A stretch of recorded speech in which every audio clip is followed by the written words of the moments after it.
Abolish, meaning to officially end or get rid of something, especially a law, system, or practice.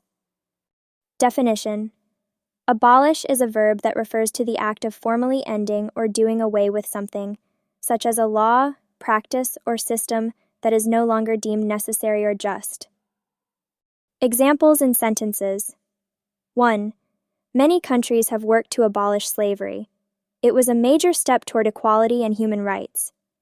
Here, abolish refers to officially ending the practice of slavery in different nations. 2. The government decided to abolish the outdated law. It was no longer relevant in modern society. In this case, abolish means to formally remove a law that was no longer useful.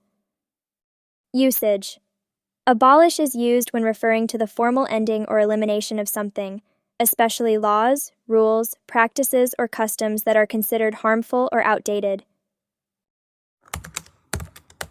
English practice.